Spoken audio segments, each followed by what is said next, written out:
आइए जानते हैं कि मिलावटी मिठाई की पहचान कैसे करें। अगर आपको मिठाई ज्यादा चटक और गहरे रंग की दिखे तो हो सकता है कि इसमें हानिकारक रंग मिला हुआ हो। वहीं नकली दूध की पहचान के लिए थोड़े से दूध में बराबर मात्रा में पानी मिलाएं। अगर उसमें झाग आ जाए तो समझ लें कि इसमें डिटर्जेंट की मिलावट है। वहीं मावे में थोड़ी सी चीनी डालकर गर्म करें तो अगर वो पानी छोड़ने लगे तो वो मिलावटी है।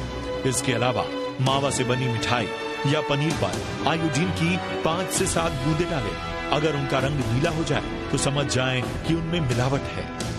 मिठाइयों पर चढ़ने वाले चांदी के वर्क की पहचान के लिए वर्क को उंगलियों या हथेलियों पर मसलें। अगर वो गायब हो जाता है तो समझ लें कि वो असली है, और गोली बन जाती है तो समझें ये एल्यूमिनियम लीफ है। कोरोना काल के बाद नकली मिठाइयों के मकर जाल से बचना और जरूरी हो जाता है, क्योंकि देश की बड़ी आबादी की इम्यूनिटी को वायरस ने तोड़ कर रख दिया है।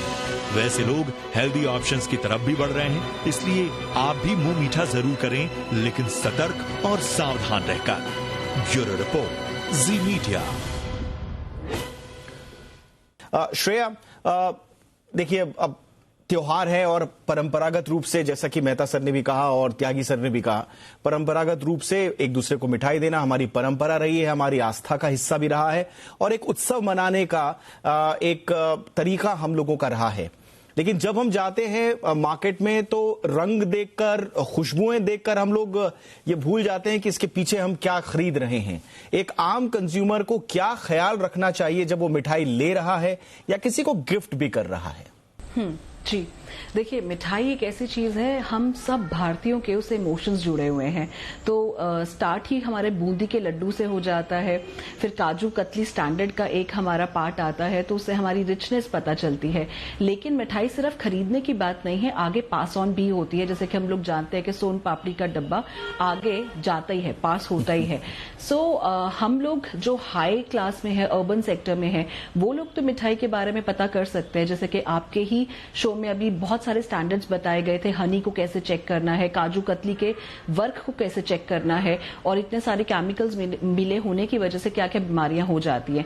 अर्बन सेक्टर तो ये सुन लेगा, देख लेगा, पढ़ लेगा, लेकिन अर्बन सेक्टर में भी कुछ ऐसी चीजें होंगी, अगर हम लोग FSSAI भी उसमें कुछ मेंशन भी कर दें तो भी हमें उन केमिकल्स के बारे में नहीं पता होगा। चाहे वो पामलिन ऑयल लिखा हो, सेक्रिन लिखा हो, या कोई और ऐसा कोई नाम लिखा हो जिसके बारे में हम लोग अर्बन सेक्टर में तो चलो फिर थोड़े अवेयर हो सकते हैं, पर रूरल में सिर्फ प्राइस देख के लिया जाता है।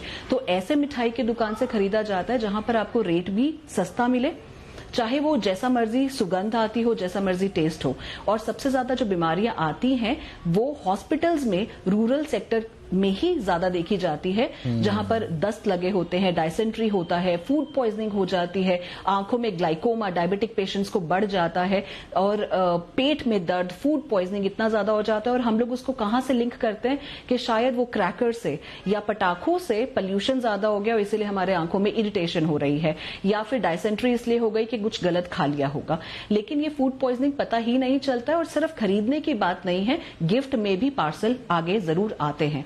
तो हम लोगों को डेफिनेटली ये एज अ कंज्यूमर सोचना चाहिए कि आगे हम अगर किसी को गिफ्ट करने जा रहे हैं तो अगर वो डायबिटिक पेशेंट है तो हम लोग उसको अपने हाथ से अलसी की पिन्नी बना के दे सकते हैं। तो एक मेरे ख्याल से गिफ्ट हैम्पर का जो एक नजरिया है वो भी बदलना चाहिए कि सिर्फ मिठाई ही अगर हम लोगों को आगे देनी है तो होममेड स्मॉल स्केल इंडस्ट्रीज भी आजकल काम करती हैं। लेडीज, महिलाएं खुद भी घर पे बनाती हैं। तो ब्रांडेड दूध लेके, छेना लेके हम लोग घर में भी रसगुल्ला बना सकते हैं। हम लोग पंजीरी, अलसी की पिन्नी घर पे भी बना के दे सकते हैं।